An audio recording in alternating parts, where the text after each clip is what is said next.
My beloved son, I've seen how you breathe as though the oxygen itself were scarce, as though the subsequent breath had to be earned before it could be taken.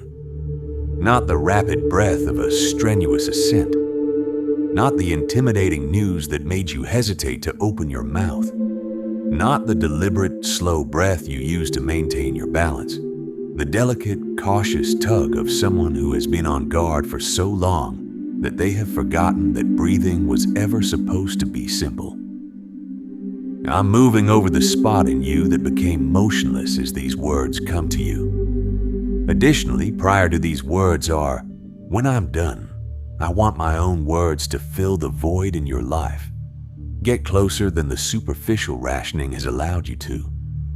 Beneath all of your emotions is a question. You haven't allowed yourself to ask this question aloud because the response scared you. And before I finish, I'll give a direct response. It's a quote I jotted down a very long time ago for those who were certain they had lost their life forever. This is the question. Can what was most alive within you truly return if so much was taken from you? Hold on to that. I won't abandon you on your own. You are visible to me, not the version you put together for other people. The person who says fine has managed to survive, the one beneath. The person who doesn't fully exhale until the room is completely empty and there are no more people to entertain. The manner you hold your shoulders has been slightly raised, always ready for the next landing. Your chest developed self-defense skills. It concluded somewhere down there that taking a deep breath would be too risky. Since then, it has taken sips. Since the phone rang that one time, the mother who was listening to this has not taken a deep breath. The house was filled with fear. It never really went away. At a desk, the father takes quick breaths while he waits for the number that determines whether the month will end. The lone person rationing air in a room with no one else breathes cautiously in a stillness that has become too loud. Would be aware if it ceased. I am not unaware of any of this. I have spent the entire time in the room, closer than the constriction in your own throat. Additionally, I am aware that the air becomes shallower in smaller areas, the ones that nobody would ever refer to as crisis. When you enter a room where you're not sure you're welcome, you hold your breath in the threshold. Your chest constricts when a specific name appears on your phone. When the mail arrives, you pause for a moment. Or when someone speaks after pausing a beat too long. Or when someone you care about becomes silent in a way you've come to fear. 100 of these every day. Long ago, you stopped counting them. Bracing became so commonplace. Instead of your wound, it now feels like your personality. It has nothing to do with your character. It is what happens to a body after enough years of living in danger. You learn to breathe like a predator, not held, but hunted. Beneath all the commotion, this is what living a shallow life has silently cost you. Not only are you exhausted, but a body that is braced is unable to experience delight. When good news comes, you can't quite believe it. A part of you is already looking for the opportunity. You've learned that anything you let in may be pulled out. So when love approaches, you keep it at a safe distance. Thus, you have been living on the brink of your own demise, hovering, never quite reaching because you didn't feel comfortable giving an exhale when you arrived. The actual theft is that. The way the taking taught you to stop being aware of anything positive that survived is just as important as what was taken.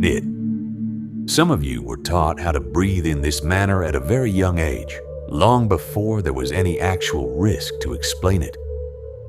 You were taught to listen for the sound of an automobile in the driveway at this residence. Before the door even opened, one could read the entire atmosphere of the evening. In one house, warmth came and went at random. You gained the ability to remain prepared. You stored a small amount of air in case you had to brace unexpectedly. And as a young child, you were practicing a survival skill that no child should ever have to acquire. Your body retained that lesson long after the last time you left that house. It doesn't make you flawed. It was taught to you by anything you were never responsible for. However, it is also possible to slowly train something back out. What a single home taught my closeness can gradually unteach your lungs until the reflex to brace eventually learns. It is able to relax. Something within you caught a promise, which is why you came here. A pledge to return all stolen property. You also have a part of you that wants me to make a list. The funds, the years, the person who left, the door that closed, and the season that passed while you were merely attempting to endure it. I will not act as though those losses were nothing. They were genuine. In the strictest sense, some of them were theft, someone invading your life and stealing things that were never theirs. But now listen to what I have to say. What I have truly come to repair is completely altered. The most valuable item that was taken from you was nothing at all. It was simply air, your breath. It was the effortless rise and fall of a chest unprepared for the following hour. It was the tranquility of someone who doesn't sleep with one eye open. It was the calm, deep breath of someone who believes that the earth will remain moment they awaken, beneath their feet. That's what all those years of strain silently accomplished. One tiny drink at a time. The theft happened so slowly that you were unaware of it. And the first thing I have come to return is that before anything else on your list. Because if I just gave that you would lose them all over again if they returned and left you living in the same tensed manner. It's everything in one season. With the same clasped hands, you would guard the money that was returned. You would maintain the re-established friendship. Cautious distance between the arms. I'm still waiting to lose it. Still prepared for the door to slam behind you. You would retreat through the reopened door. A person cannot receive if they are unable to exhale. The open lung and the open hand are identical postures. That's precisely why I start there.